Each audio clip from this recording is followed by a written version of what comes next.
Hola queridos amigos, bienvenidos a este nuevo episodio del podcast, un episodio muy especial porque estamos empezando una nueva etapa, por decirlo de alguna forma, en el podcast. Por primera vez estamos haciendo un videocast. Como saben, parte del podcast es hablar y reflexionar sobre la Biblia. En la gran mayoría de ocasiones estoy yo solo en varias reflexiones, pero cuando sean entrevistas se me ocurrió la grandiosa idea de por qué no hacemos que estas entrevistas también estén en video, también para mover un poquito más nuestro canal de YouTube. La pueden seguir escuchando en todas las plataformas de audio, pero le vamos a sumar este ingrediente. De hecho, incluso estoy pensando si subir algunos episodios o seguir subiéndolos, por lo menos solo el audio, también a YouTube para que sea también una plataforma de difusión. Y pensando en esta nueva etapa que se pueden proyectar estas entrevistas a través de YouTube, igualmente que en todas las plataformas del audio, se me ocurrió la grandiosa idea de invitar a un amigo muy querido.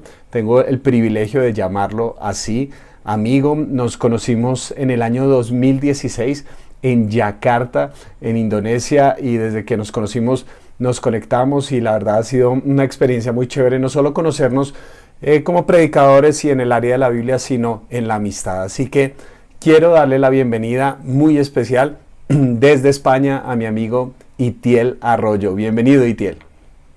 Gracias, Miguel. Wow, la verdad tengo que admitir que tú eres de las poquitas personas en el planeta Tierra que pueden decir en su presentación que me conoció en Yakarta, al otro lado del mundo, en Indonesia.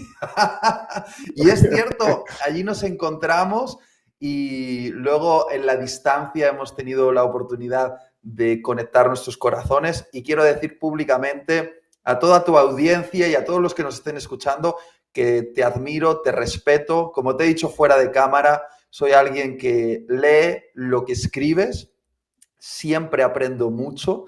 Creo que hay mucha sabiduría en lo que compartes, pero también hay humildad, y esa combinación es todo un regalo para el reino de Dios.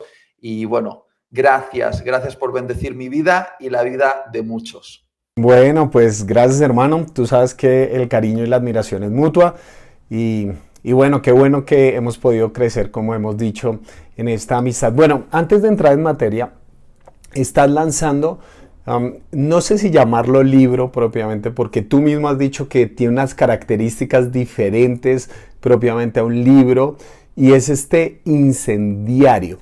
Entonces quisiera que nos contaras, antes de nuestra charla del día de hoy, que nos contaras un poquito más de qué se trata bueno, llamémoslo libro por ponerlo en una categoría, pero siento yo que es más una experiencia. Entonces cuéntanos un poquito de este incendiario. Por cierto, lo tengo aquí. El incendiario, bonito, que de sin verdad, duda... lindo. Sí, mira. Y tengo que decir, ahora que estoy frente a un colombiano, que la belleza de las ilustraciones tienen sabor a Colombia. Están realizadas por Carlos Silva, un colombiano ilustrador con una capacidad creativa impresionante. Y sí, efectivamente, Miguel, como dices, El incendiario, más que un libro, es un diario. Por eso se llama incendiario. Es un juego de palabras, dos palabras unidas, incendio y diario, porque es un diario personal para el incendio, para provocar nuevamente un reavivamiento de la pasión por Dios y sus propósitos en el mundo. Lo he escrito con el corazón en un puño, en un momento donde yo me sentía un poquito apático, batallando con algunas cosas en mi vida, y escribir este libro me ha devuelto a la fuente de mi pasión, que no es lo que hago, sino una relación que tengo, una relación con Dios que da sentido a todo. Y volver ahí, volver al origen, volver a la fuente, ha sido el combustible para que el fuego en mi alma haya vuelto a arder. Y espero que los lectores vivan la experiencia de los 40 días y puedan vivir su propio reavivamiento personal. Qué bonito eso que nos cuentas, hermano. La verdad, muy especial que tú nos estés compartiendo que este incendiario nace de tus dudas, de tu peregrinaje, esos momentos difíciles de la vida que todos atravesamos. A veces la gente piensa que por ser Itiel Arroyo y ser un gran predicador, no estamos en proceso, pero una de las cosas bonitas que te he escuchado en varias ocasiones y que yo rescato de estos momentos es que podemos compartir también nuestras heridas, nuestras preguntas, que la vulnerabilidad ya no es como algo mal visto, sino que de hecho lo valoramos profundamente. Creo que era Henry Nouwen el que hablaba del sanador herido, el concepto de sanadores heridos, que desde que mostramos nuestro dolor, nuestras cicatrices, no desde nuestra perfección y de nuestras grandes capacidades, sino desde nuestras heridas y de nuestras realidades, pues Dios también nos utiliza. Y no como el gran predicador que está por encima de todos, que no tiene preguntas, donde su vida va en constante crecimiento, sino que somos seres humanos reales, que estamos en un peregrinaje personal, que seguimos siendo personas en proceso. Entonces yo creo que hay un poder muy especial en la vulnerabilidad. No sé cómo la ves. Y creo que lo que acabas de decir, Miguel, es tremendamente importante para todos los pastores, líderes, predicadores que nos puedan estar escuchando.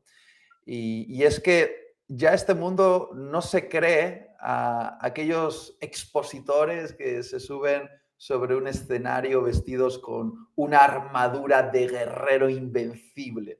Ya no se los creen, porque saben que son artificiales, que no son reales.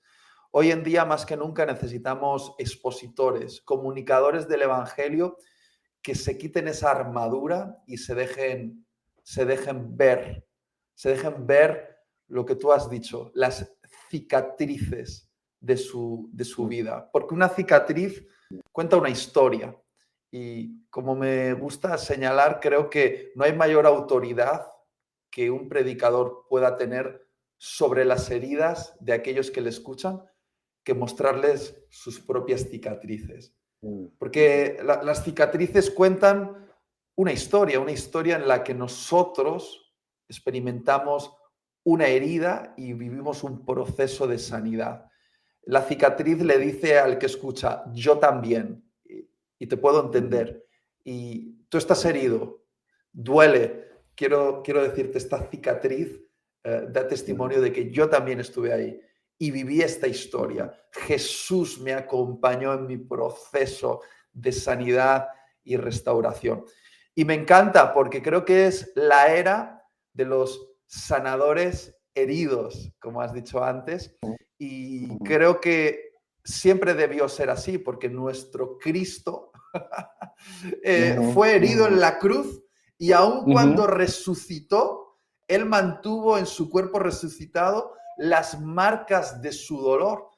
Y siempre me imagino esta escena, perdona que me ponga ahora como a modo predicador, pero en Apocalipsis hay una escena preciosa donde Juan, este Juan que en los evangelios le vemos recostado sobre el pecho de Jesús, muy cerca de él, en Apocalipsis se encuentra con Jesús resucitado en su gloria y dice que siente miedo, que cae al suelo y tiembla de miedo porque tuvo que ser algo impresionante de ver. Pero siempre me imagino ese momento a Jesús extendiendo su mano y poniéndola sobre el tembloroso Juan, poniendo su mano quizá en el hombro y diciéndole, Juan, no te preocupes, soy yo. Y quizá lo primero que vio Juan fue la cicatriz. Y cuando vio la cicatriz del Cristo glorificado, dijo, es Él. Y puedo estar seguro porque entiende mi dolor. Y me encanta esa imagen. Y creo que como predicadores que queremos revelar a Jesús al mundo, tenemos que aprender de Él. No nos podemos mostrar como los gloriosos predicadores inalcanzables, perfectos, con una vida arreglada. No. Tenemos cicatrices que atestiguan nuestros dolores y dan gloria a Jesús, que es el único que debería llevársela. Porque admitir que Él nos ha sanado devuelve la gloria a aquel que se la merece, que es Jesús. ¿Me estoy explicando? Sí, tal cual. Ahí está ese versículo del apóstol Pablo, ¿no es cierto? donde Dios le dice, mi poder se perfecciona en la debilidad. Uno quisiera que el poder de Dios se perfeccionara en sus fortalezas y en sus grandes capacidades, pero de alguna manera Dios se muestra más diáfana y claramente en esos momentos de debilidad, en esos momentos de suma vulnerabilidad, en esos momentos donde sentimos que la vida nos quedó grande. Ahí es donde es más diáfano el poder de Dios y que se vea más claramente que es Jesús, que no somos nosotros. Bueno, tú sabes que nos podríamos quedar hablando aquí muchas cosas, mucho tiempo, y tú y yo lo sabemos por experiencia, pero quería hablar contigo sobre la dimensión de la predicación, pero claro, conocemos a Litiel predicador, que normalmente está sobre un escenario, que da un sermón de 40, 50 minutos, pero quisiera conocer la predicación de Itiel, o más bien el Itiel predicador, desde el punto de vista de la historia. Es decir, ¿dónde arrancó esto para ti? ¿Dónde comenzó el Itiel predicador? Hoy vemos el resultado de pronto de lo que empezó hace mucho tiempo, pero si nos quisieras contar parte de tu historia de dónde comenzó esta pasión y este deseo por predicar de la Biblia. Mira, tengo que decir que además, cuando cuente mi historia o parte de mi historia, debe entenderse en el contexto. Cuando hoy hablamos de predicadores, en la era de las redes sociales, quizá uno se puede imaginar el predicador del escenario rodeado de una multitud que le escucha y se puede fascinar por esa imagen. Es decir, quizá hoy puede ser atractivo para los que nos están escuchando pensar en convertirse en predicador. Piensan que hay un glamour alrededor de la figura del predicador. Quizá lo asocian con fama, con dinero, con influencia y les puede resultar atractivo. Pero, bueno, llegar a ser predicador impulsado por eso, creo que sería el peor impulso que uno puede tener, porque el ser predicador no puede estar impulsado por una búsqueda de fama, dinero o influencia, de ninguna manera. Pero en el contexto de mi historia no existían todos estos elementos, es decir, ni siquiera existía YouTube como lo conocemos hoy en día. Internet todavía funcionaba con un módem que había que desenchufar el teléfono y conectar el módem para intentar enviar un email, porque era bien difícil. Y en ese contexto, muy alejado del glamour, experimenté mis primeros encuentros con el llamado a ser predicador, ¿no?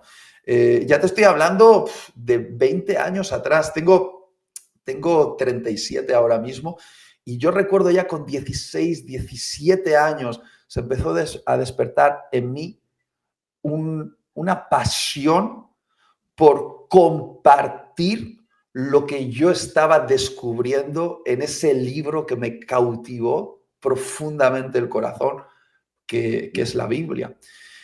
Pero no solo fue provocado por mi encuentro personal con la Biblia y querer compartir eso con los demás, sino que Dios me dio la oportunidad de tener 2, 3 personas a mi alrededor que fueron una inspiración para mí. No son 2, 3 personas famosas como predicadores. De hecho, puedo decir sus nombres y para los que nos están escuchando van a ser totalmente anónimos. Pero para mí fueron claves. Por ejemplo, te voy a hablar de uno, Víctor Rodríguez, mi pastor de jóvenes. Él, cuando yo era un muchachito, en la escuela dominical, con 14, 15, 16 años, nos contaba las historias de la Biblia con tanta maestría, con tanta vitalidad, con tanta pasión, haciendo dibujos, relatando las historias, dándoles color, que yo me quedaba fascinado escuchándole. Y yo hoy en día sé que gracias a Víctor Rodríguez, este pastor de jóvenes anónimo para todos los que nos están escuchando, yo soy predicador, porque Él despertó en mí una pasión por la Biblia. Cuando Él me contaba la Biblia, me daban ganas de leerla y despertó en mí ese deseo de sumergirme en las historias de la Escritura, ¿no? Entonces empezó por ahí, empezó en mi iglesia local con un pastor de jóvenes que tenía pasión por Dios y que me la provocó a mí. Lejos del glamour, la verdad no pensaba dentro de mí, no, voy a ser predicador para hablar a las multitudes. Yo ni siquiera sabía que eso existía, porque en España el evangelio, por lo menos el evangelio de la iglesia protestante, en aquella época, aún hoy, pero en aquella época era marginal, Miguel, era marginal. Yo he sido el único cristiano evangélico en mi colegio y en mi instituto, y creo que hasta en mi universidad. Quizá en mi universidad habría quizá otros por ahí ocultos que yo no llegué a conocer, pero ha sido realmente marginal el evangelio en España, por lo menos como cristianos protestantes. Entonces, no, ese concepto de convertirte en predicador de masas no estaba en mi mente. Es decir, yo fui cautivado por la palabra.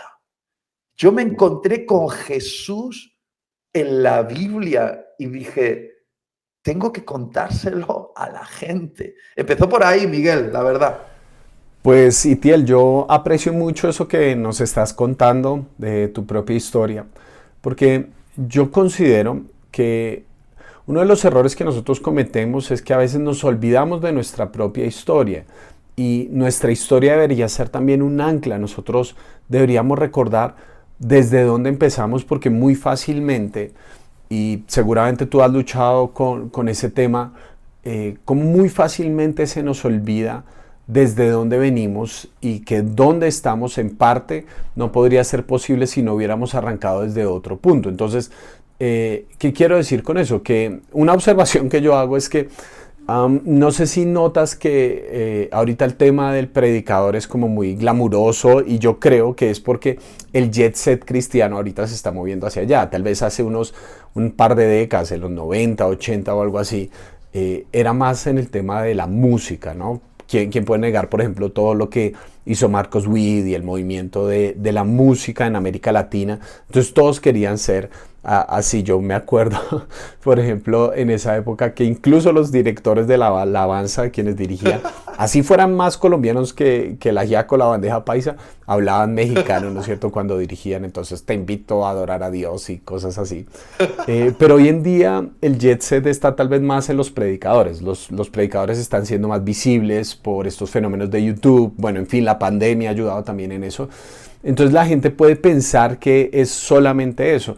Pero qué bonito eso que me dices de la historia, cómo arrancó desde el anonimato, y cómo una persona anónima que probablemente no tenga redes sociales ni siquiera, o no sea conocido en las redes sociales, sembró en tu vida. Víctor sembró en tu vida de tal forma que hoy vemos el resultado de lo que una persona en silencio, y algo pequeño y algo corto y algo silencioso hizo en la vida de una persona, y por consiguiente, quizás sin saberlo, en la vida de miles de personas. A mí eso me parece muy bonito y lo aprecio profundamente. Y bueno, y es que lo aprecio mucho porque, bueno, tenemos básicamente la misma edad. Yo tengo 36 años y yo comencé cuando yo tenía 14 años a predicar. Yo me acuerdo que la primera prédica que yo hice fue en un Día de la Madre. Decidió el que era pastor de jóvenes en ese momento que en las 3 reuniones de la iglesia íbamos a predicar 3 personas distintas para un sermón especial por el Día de la Madre. Entonces yo estaba ahí. Y yo me acuerdo mucho de ese sermón, porque fue muy curioso. Me paré, y cuando yo estoy nervioso trato de hacer como comentarios chistosos, y si la gente se ríe eso me hace sentir más seguro. Entonces yo empecé a hacer como chistes y ya me sentí más en ambiente. A pesar de que era un auditorio, no sé, de unas 300 personas, yo me sentía hablando frente a un estadio de 30,000, y hablé tan rápido y fue como, digamos, tan natural, pero tan poco preparado en un sentido, que demoré 15 minutos. y el sermón se supone que debería haber durado 45 minutos al menos.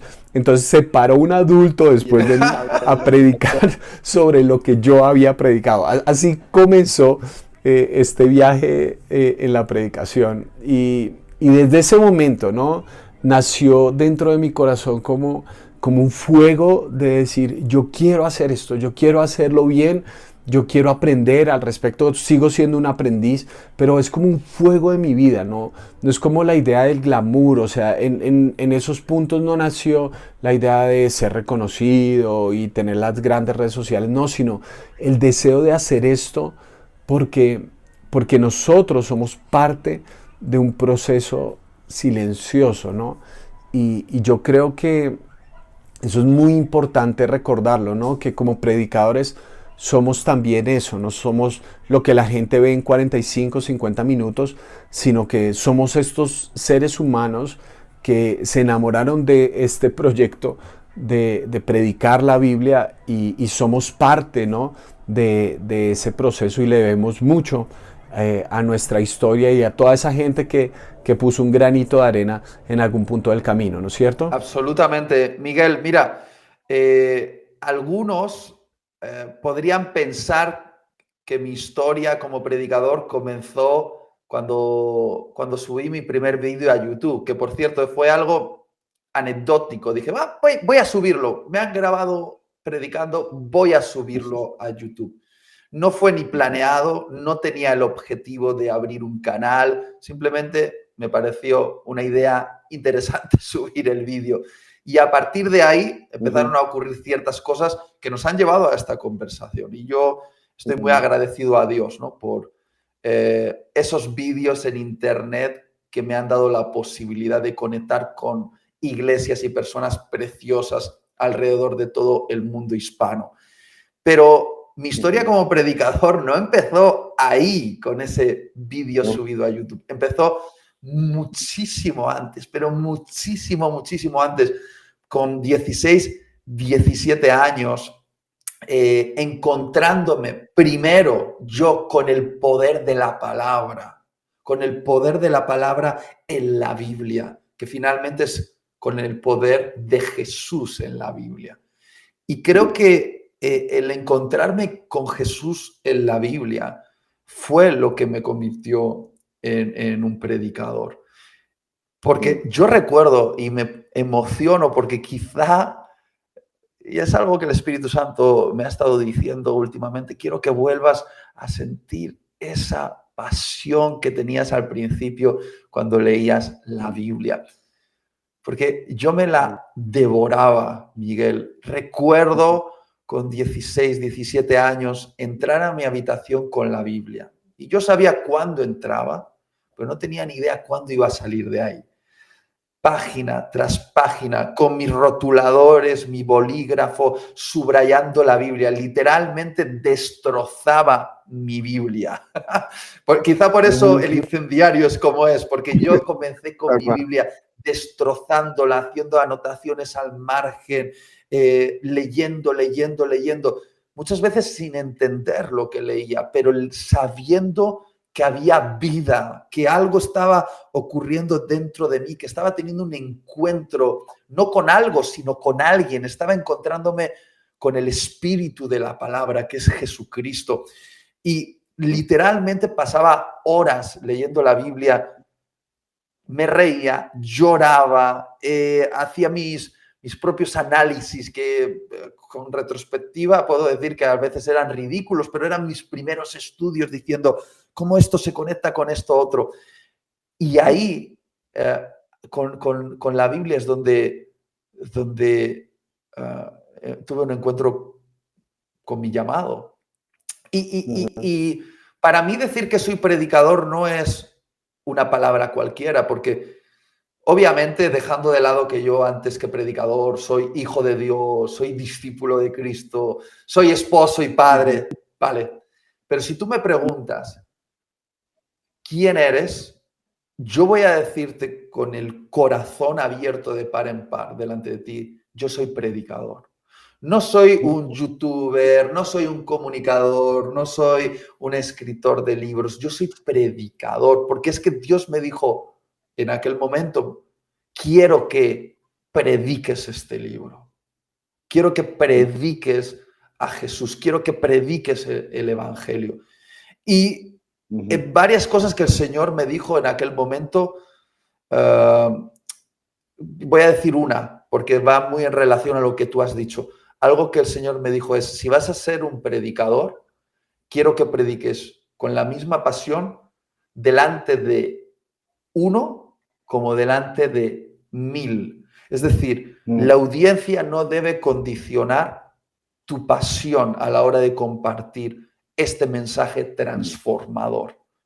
Si tú le pones el corazón siempre que compartas este mensaje, ya estés delante de un grupo reducido o delante de un grupo grande, estarás siendo fiel al llamamiento que te hice. Y hasta el día de hoy, cada vez que batallo con la monotonía, ay, no puedo evitar de pensar en la canción de Shakira, que acaba de sacar una canción, Shakira, sobre la monotonía. No, culpa tuya, ni culpa mía, fue culpa de la monotonía. Bueno, puedes sacar esto en un clip para que ya me odien. Sí, la monotonía, incluso en la vida del predicador, te puede robar el corazón. Es decir, cuando ya tienes una agenda llena de oportunidades para predicar, puede convertirse en una rutina. Y cuando llega esa rutina, corres el riesgo de perder el corazón, de estar haciendo algo, pero no estar presente absolutamente con todo tu corazón en el momento. Y el Espíritu Santo suele susurrarme en ese momento donde yo digo, bueno, es un evento más, es una predicación más. Y el Espíritu Santo me susurra, tenemos un acuerdo. No menosprecies el momento, ni menosprecies a la audiencia, porque yo te llamé, siendo un muchachito, para que le pusieses todo el corazón a esto. Cuando tenías 15, 16, 17 años y orabas por estas oportunidades que te han llegado ahora no las menosprecies, pon todo tu corazón. Y a veces incluso yo, cuando pienso en esto, digo, es verdad, Señor, me arrepiento de menospreciar este momento. Estas personas están aquí y no quieren encontrarse con Itiel, quieren encontrarse con la palabra que eres tú, Jesús. Ayúdame a revelarte, Espíritu Santo, ayúdame a revelarte delante de la audiencia para que sean transformados por esa revelación. Y no sé, te cuento esto porque fue uno de los acuerdos fundamentales y a día de hoy entiendo por qué el Señor me puso esa condición, porque es fácil llegar a la monotonía. Cuando haces esto, yo prácticamente predico todas las semanas y a veces predico varias veces en la semana. Entonces, claro, eso se puede convertir en una rutina, pero el predicador, por lo menos el predicador que Dios me pidió que yo fuese, es ser un predicador con el corazón puesto en lo que está haciendo. ¿Me logro explicar? No, perfecto. Sí, perfectamente. O sea, como hemos hablado, hay un elemento muy importante y que yo aprecio, que es ese sentido humano, ese sentido real, no los superpredicadores o algo así, sino que somos seres humanos reales que otra vez tenemos luchas, dificultades, que Dios también quiere hablarnos a nosotros, no solamente el predicador, porque una cosa que me pasa y seguramente a ti también es el hecho de que es muy fácil convertirnos en detectores de sermones, es decir, leemos para predicar, vemos un texto, una parábola y entonces decimos, uy, ya se me ocurre esto, puedo hacer, entonces estos son los 3 puntos de esta enseñanza o esta es la idea central, en fin, y es muy fácil leer solamente para predicar. Yo reconozco que ha habido muchas temporadas en mi vida donde la lectura bíblica ha sido más lectura para predicar que lectura para mi propia vida. Y en ese proceso yo me doy cuenta que mis sermones tienden a ser mucho más repetitivos, en el sentido no de que sean el mismo sermón siempre, sino que caigo sobre las mismas ideas e incluso yo me doy cuenta que tiendo a ser más legalista cuando estoy hablando solamente no desde mi propia experiencia con estas palabras, sino solamente cuando organicé un sermón con unas ideas que claro, para la gente, uy, no, usó tal ilustración o tal frase me quedó, pero yo me doy cuenta que me vuelvo muy legalista porque esta palabra no ha atravesado primero mi propio corazón. Es decir, este no exponerme a la Biblia, sino simplemente exponer la Biblia, hace que yo sea menos compasivo. Y yo me doy cuenta que cuando de verdad he tratado de vivir y me doy cuenta de mis propias falencias y me doy cuenta cuánto me cuesta cumplir en muchas ocasiones, me vuelvo más compasivo y muchos de mis sermones dejan de ser la Biblia como herramienta de trabajo y pasan a tener una carne, un contenido, porque de lo contrario es como ese paquete de papas que uno abre y es solamente aire y dos papitas al fondo. Esa es la sensación que yo tengo cuando me acerco a la Biblia como si fuera simplemente mi herramienta de trabajo, porque es muy fácil, o sea, uno predica un montón. Aquí tengo un cuadernito donde tengo anotado, ya tengo acabado este cuaderno lleno de cosas que uno escribe, anota, reflexiona, pero constantemente es la idea de que Dios quiere primero atravesar mi corazón con estas palabras antes de yo querer atravesar la vida de otra gente. Me llama mucho la atención esa imagen que se refiere a la Biblia, ¿no? Una espada de dos filos. Con mucha frecuencia nosotros queremos usar la palabra para herir a la gente, pero el concepto de la espada de dos filos es que esa palabra primero me atraviesa a mí. O sea, que Dios no quiere simplemente mirar y tener un intercambio con el Miguel predicador, con el Itiel predicador, sino con su Hijo, una conexión con el Hijo. Y es muy fácil cuando uno, en mi caso, puede predicar, no sé, cientos de sermones al año, porque trabajo en una iglesia local, entonces me toca predicar 2, a veces 3 veces por semana. Es muy fácil que uno se vuelva indolente a estas palabras, ¿no? Como que la familiaridad lleva a la indolencia, que uno ya se la sabe, ya sabes cómo predicarla, ya sabe cómo enseñarla, pero es este punto de conexión con Dios que no debemos perder y que yo creo que no podemos perder para que nuestra predicación tenga un contenido real y no simplemente sean sermones llamativos. Y querido Miguel, se nota cuando como predicadores nos subimos a comunicar con la espada atravesada en el corazón. Me ha gustado esa imagen. Un predicador con la espada atravesada en el corazón, sangrando sobre el púlpito, sangrando porque la palabra ya le ha atravesado primero a él. Mientras hablabas me venía la imagen de Jesús, ¿no? Imagínate que esto es la Biblia, Jesús con la espada, con la Biblia, diciendo, ven a mí, ven a mí.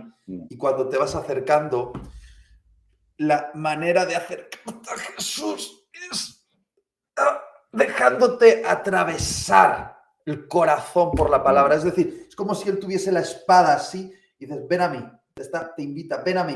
Y para llegar a él y verle cara a cara, tienes que ser atravesado por la palabra. Es como tu corazón tiene que ser atravesado o ir a través de la palabra, con la palabra clavada en el corazón para llegar a Jesús. Y entonces cuando hemos hecho ese recorrido y vamos al púlpito con la espada clavada en el corazón y estamos sangrando delante de los demás, creo que la gente lo puede notar. Y creo que el llamado que Jesús te está haciendo a ti es el mismo que me hace a mí y creo que es el que le hace a todos los predicadores y es venid a mí, venid a mí. No, la Biblia no es una herramienta de trabajo, como tú lo has dicho. Venid a mí. La Biblia es el camino para el encuentro y ser atravesados por la Biblia y encontraros cara a cara conmigo ahí. Y desde ahí, desde esa experiencia, predicad. Me parece, primero, hermoso, pero segundo, me provoca arrepentimiento, porque creo que mi tendencia natural es la de descuidar ese encuentro con Jesús en la palabra, porque estoy urgido de tener el siguiente sermón, de sacar adelante el siguiente proyecto, de participar en el próximo evento. Entonces, creo que esto que estamos hablando me provoca un sentido también de arrepentimiento. Creo que el Señor está diciendo, hey, Itiel, vuelve. Sí, sí, sí, totalmente. Bueno, ahorita estoy leyendo mucho a Brennan Manning. Sí, y me parece increíble cómo él habla constantemente sobre esta idea de estar con Jesús, el valor que eso tiene, que es el mayor deseo de Dios y debería ser el mayor deseo de nosotros de estar, no solo producir para Dios, sino estar con Dios. Bueno, cambiemos de frente un momento porque obviamente podríamos hablar de este tema de la predicación y de nuestra propia vida. Pero entonces tienes un corazón obviamente hacia la Biblia. Tenemos la idea de que sea obviamente para nosotros, para nuestra propia vida. Pero a veces la gente puede pensar que uno se para allá adelante y predica 45 minutos y entonces es fácil, es simplemente pararse a hablar enfrente de las personas durante 45 minutos. Pero esto es un mar de trabajo, o sea, eso es el resultado de una cantidad de horas incluso de estar preparando y organizando. Yo creo que hay una diferencia entre ser simple y ser simplista. El simplismo es decir cualquier bobada, ¿sí? Que la gente, que incluso se vuelva viral, hay cosas simplistas que se vuelven virales y todo eso, pero yo creo que el reto de un predicador es ser simple. ¿Qué quiero decir con esto? Es la capacidad de decir cosas complejas en un lenguaje entendible. Jesús evidentemente era el maestro, decir la complejidad de Dios, pero presentarlo de una forma simple. Entonces, cambiando de frente un poquito la pregunta, yo te quiero preguntar, ¿cómo prepara Itiel un sermón? ¿Cómo se sienta Itiel Arroyo a hacer un sermón? Hay una esencia que lo he compartido en algunos estudios donde me han invitado para hablar de la predicación. Y siempre me hacen esta pregunta, ¿cómo Itiel hace una predicación? ¿No? Entonces, ¿cómo la construye? ¿No? Y me gusta el concepto construir, porque para mí, la predicación es un arte. Como digo, yo soy predicador, me defino como predicador y no me definas de otra manera. Yo soy predicador y para mí predicar es mi arte y me gusta que sea arte. De hecho, muchas veces digo que como predicador siempre me propongo tres cosas, tener tres caras, las tres caras del predicador. Tiene que ser maestro, profeta y artista. Maestro, porque debe enseñar la verdad de las escrituras. Profeta, porque debe saber ser certero en lo que va a comunicar, traer un mensaje para el momento. Veo profeta no como el que habla del futuro, sino como el que trae un mensaje para el momento. Y artista, porque debe hacerlo de tal manera que la audiencia le preste su atención y que y después puedan recordarlo. Entonces, debe ser de alguna manera un tipo de arte para que la audiencia preste atención y después pueda recordar el mensaje. Entonces, bueno, dicho eso, que hablo de ello ampliamente cuando me invitan a hablar de la predicación, como yo amo tanto la predicación, la amo tanto, yo no es que me siento a preparar una predicación, yo estoy constantemente preparando una predicación. Es decir, ahora mismo estoy preparando una predicación mientras hablo contigo. ¿Por qué? Porque yo ya desarrollé un hábito de que todas las ideas que me inspiran de alguna manera, en una conversación como esta, en una película, en un libro que leo, en mi devocional diario, en algo que escucho, en una conversación con una persona, siempre que hay algo que digo, aquí hay una riqueza, aquí hay una perla, aquí hay algo de valor, lo apunto, lo apunto. De hecho, yo ya hay varias cosas que estoy deseando que se corte esta transmisión para apuntarlas, porque considero que hay riqueza en cosas que hemos hablado y necesito tenerlas en mi libreta. Yo tengo una libreta digital en mi smartphone y he decidido que sea mi smartphone porque así las búsquedas se me facilitan, porque puedo buscar por palabras y tal. Entonces yo apunto todo ahí. Y son como piezas inconexas, pero que están ahí, conceptos, ideas, versículos, frases. Entonces, cuando yo me siento ya finalmente a armar el puzzle, no lo hago con mi hoja en blanco. Es decir, yo ya tengo mucho escrito y ahora solo tengo que unir las piezas. Y hay piezas que se unen sorpresivamente y que están separadas en el tiempo a veces por años. Y digo, pero si esto lo escribí el año pasado y encaja con esto que acabo de escribir ahora en mi libreta y ¡pum! Hacen match. Si yo no lo hubiese escrito, mi memoria, que cada vez es peor, yo a veces pienso, debo tener un problema en mi cabeza porque me preguntas qué comí ayer y ya hasta me cuesta recordarlo. Mi memoria no me permitiría conectar las piezas y para mí es casi de película de terror, de verdad, es una cosa que me da miedo enfrentarme a una hoja en blanco y que me digan, escribe y empezar desde cero. Esto es película de terror, me bloqueo, no puedo. Hoja en blanco, empieza desde cero, haz una predicación, me bloqueo. Yo no puedo empezar desde ahí, tiene que empezar con mi escritorio en un caos de creatividad, es decir, muchas frases, muchas ideas, muchos conceptos aquí en mi escritorio. Y ahora, esto va aquí y esto va allá y voy mezclando las piezas. Entonces, en esencia, eso es muy importante para mí.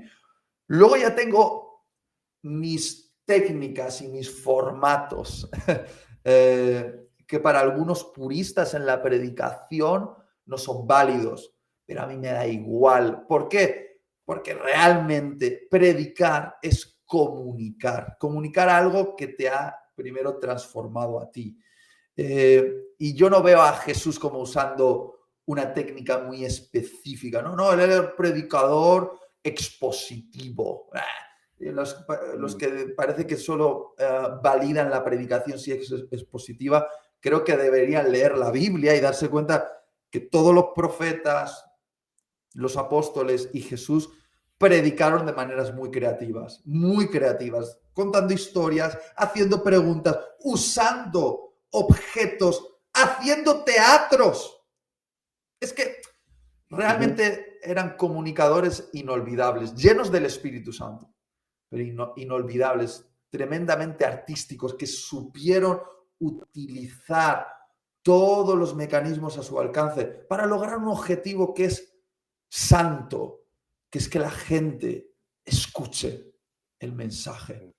Entonces, claro que yo ya tengo mis maneras. Quien me haya escuchado sabrá que generalmente me gusta predicar solo de un texto, de la escritura, que si ese texto contiene una historia mucho mejor, porque a mí me gusta relatar historias. Quien me ha escuchado sabrá que odio los famosos 3 puntos, no los suelo utilizar. Muy pocas veces digo punto número 1, punto número 2, punto número 3. No es mi estilo, a mí me gusta relatar una historia que te vaya guiando, que los puntos estén ahí, pero oculto. Me gusta siempre girar en torno a una idea y voy y me acerco a ella desde diferentes ángulos. Entonces, bueno, sí, te podría hablar de muchas cosas, pero supongo que el tiempo no nos lo va a permitir. Pero sí que quería decir lo que he dicho, ¿no? Que quizás es mi esencia. Siempre estoy preparando una predicación. Estoy tomando un café contigo y cuidado, porque cualquier cosa que digas podrá ser usada en mi próxima predicación. Sí, claro, sin ninguna duda, hermano. A mí me pasa que tratando de facilitar un poco este tema, lo que yo hago es, tengo un montón de notas en mi celular, pues obviamente hablo un documento de notas que sé que es la que voy a abrir en caso de una frase que escuché, una fotografía de algo que me llama la atención, de algún libro que estoy leyendo, un párrafo o algo así por el estilo. También guardo elementos en las redes sociales que, aunque no sé en el momento de qué se trata y puede que no estén conectados uno con el otro, a futuro puede que me ayuden para alguna predicación. Entonces, cuando estoy preparando algún sermón y leyendo algún texto o algo así por el estilo, voy a mi blog de notas y eso no toma más de 5 minutos o algo así y mirar y de pronto, ¡pum!, se ilumina de alguna fotografía que tomé, alguna cosa que ocurrió hace un tiempo y se conecta y de esa manera puedo también comunicar a las personas. Para mí también es importante lograr generar unas frases o ideas que sean memorables, que generen recordación en las personas. De hecho, eso es parte de lo que hago en las redes, que la gente pueda como acordarse de una frasecita, acordarse de alguna idea, de una ilustración que lo conecte con la idea principal de lo que yo estaba exponiendo. Ahora, en mi caso, a mí me ayuda un montón el tema de las series, por ejemplo. De pronto eso es un poquito diferente a ti porque tú eres más un predicador itinerante.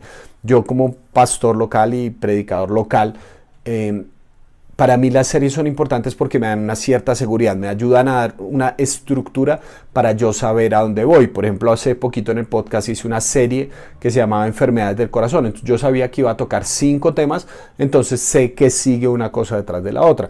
El podcast empezó con Levítico capítulo 19, entonces yo sabía que iba a predicar versículo por versículo de Levítico 19, entonces esa estructura me ayuda a saber para dónde voy y de una u otra manera me ayuda a tener como un esquema que también a uno le da una cierta seguridad de saber hacia dónde se dirige y no simplemente improvisar en cada nueva ocasión porque obviamente genera mucho estrés. Entonces yo creo que es parte de la multiforme gracia de Dios que cada uno tiene sus particularidades y la forma de acercarse a la Biblia que le nutre, ¿no?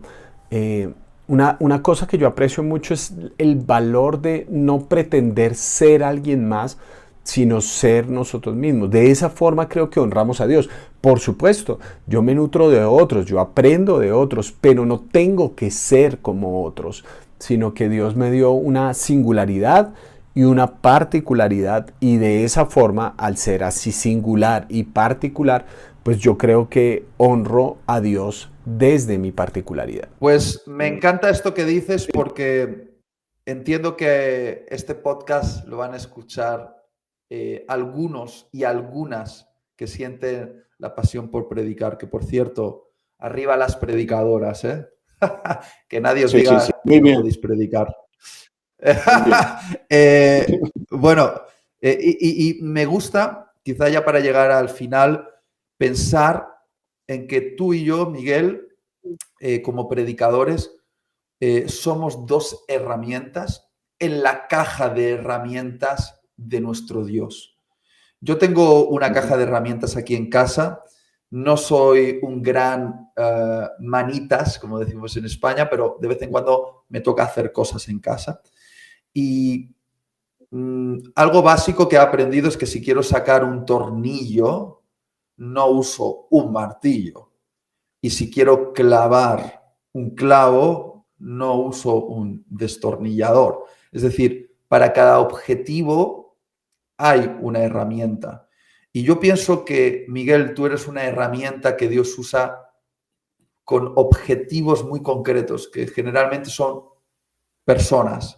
Personas para las cuales tu predicación y tu forma de predicar son la manera de llegar y hacer algo en ellos. Eres la herramienta apropiada. y yo sería una herramienta inapropiada y quizá incluso perjudicial. Y soy consciente de esto porque siempre hay gente un poquito mal educada, porque son mal educados, que hacen públicos no solo su cariño, sino también su falta de cariño, ¿no? En mis redes. Y algunos dicen, es que no soporto cómo predica Itiel, es que me parece tan dramático, es que parece un actor, es que es un payaso, es que utiliza muy pocos versículos. Y sí, todas esas definiciones que hacen son reales. Es que soy dramático, soy actor, soy payaso, uso pocos versículos bíblicos. Y este es quien yo soy, porque me ha llamado el Señor a ser una herramienta muy específica. Fiel a su palabra, sí, pero una herramienta muy específica para personas muy específicas. Y qué bueno que para aquellos que yo les resulte inapropiado, habrá otro que les resultará justamente la herramienta que necesitaban, ¿no? Entonces, eso primero nos hace humildes porque creo que el Señor, sobre todo de sus predicadores, quiere que sean humildes, que es probablemente lo que suele faltarnos, humildad. Pero es lo más importante para ser predicador. Y recordar eso, que va a haber gente para la cual yo no voy a ser la herramienta apropiada y para otros sí. Eso me hace ser humilde y creer que justamente tú, Miguel, o todos los otros predicadores, con nombre o anónimos, son esenciales en la caja de herramientas de Dios, porque Dios está restaurando el mundo y necesita herramientas. Entonces, aquí estamos. Qué lindo, qué lindo. Itiel, pues, hermano, podríamos hablar horas, tú y yo lo sabemos, pero te agradezco un montón por este espacio. Gracias en primera instancia, como ya lo he dicho, por tu amistad, por abrir tu corazón, por ser tan honesto en lo que compartes y en compartir con nosotros parte de tu historia. Eso lo aprecio mucho y qué bueno que la gente no tenga simplemente como una persona por allá elevada, sino que sepa que somos unos seres humanos de carne y hueso, que amamos esta palabra, la queremos predicar y también luchamos, tenemos nuestras heridas y demás. Y ojalá entonces pronto, hermano, podamos tomarnos ese cafecito que desde hace tanto tiempo nos debemos, ¿no? Te quiero mucho, Miguel. Gracias por hacer lo que haces, pero sobre todo gracias por ser quien eres y por mostrarte amigo. Eso lo atesoro en el corazón. Bueno, queridos amigos, entonces de esta forma llegamos al final de este episodio. Nos escuchamos en una próxima ocasión y como siempre les envío un gran abrazo. Chao, chao.